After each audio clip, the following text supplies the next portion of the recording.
Asawa ko nga, nasa bahay lang kami, tinitext pa rin ako eh. Nandun lang sa banyo, katext ko pa. Or nag-workout ang nagra-running sa village, tinitext pa rin ako. Nagsisend pa rin ng update. Nasa baba lang ako, nasa second floor siya, tinitext pa rin ako. Nagsisend pa rin ng pictures, nagsisend pa rin ng jokes, nagsisend pa rin ng memes. Lagi pa rin ako naaalala. Now, the curious thing about this case is, yung ginagawa niya ba, gusto niya o dahil inutos mo lang? Alam mo yung nakakapagtaka doon, bakit nila kailangang gawin yung pag-update na yun? Diba? Anong meron? Ano yung nakukuha mo doon sa pag-update ng partner mo maya't maya, araw-araw, kung at some point pare-pareho naman yung activities na ginagawa mo araw-araw?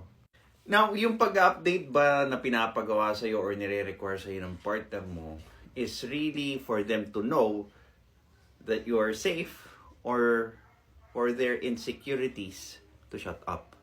So the fact na hindi ka niya naaalala during that day, hindi ka pumasok sa utak niya during that day, ibig sabihin, hindi ka kasama sa priorities. So, eto na naman tayo, no? Pag hindi mo ginawa ang isang bagay or hindi ka ganito, hindi mo mahal yung partner mo. What if there are other languages na kung saan ipinaparating ng isang tao kung paano nila mahalin yung partners nila? Like for example, acts of service. Diba? Hindi man siya nag-update. Diba? But may mga times na gusto kanyang pagsilbihan. And if ever the moment na hindi siya magsilbi sa'yo, pinupuno niya yung sarili niya, pinagpapahinga niya yung sarili niya sa'yo. Hindi naman pwedeng 24/7 ikaw lang ng update. Diba? I'm sure may mga activities yan na ginagawa nang ayaw niyang naiistorbo siya. Diba?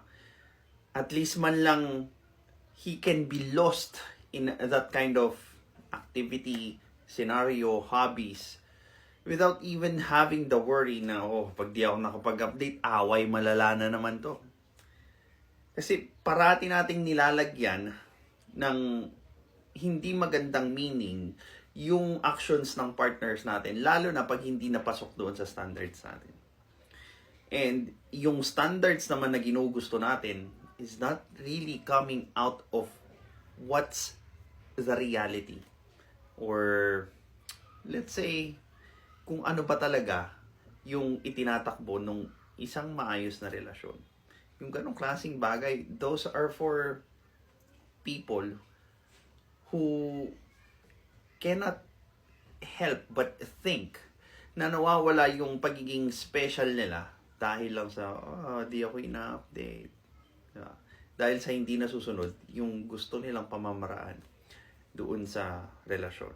But when it comes to relationship, you should always consider kung ano yung ibang characteristics or standards ng partners mo, because it will come into play as to how they will show their love for their partners. Ang mga tao sa buhay natin at saka yung mga ginagawa natin sa buhay, nakaprioritize lahat yan. So, ganun ba kayo ka-insecure na pagtrabaho, trabaho lang dapat? And well, mamayang gabi na lang, pagdating ng bahay, doon tayo mag-usap. At least kung kaya ko pang makipag-usap. 'Di ba? Kung may energy pa ako, or whatever's left. Not texting you within the day does not mean that they do not care.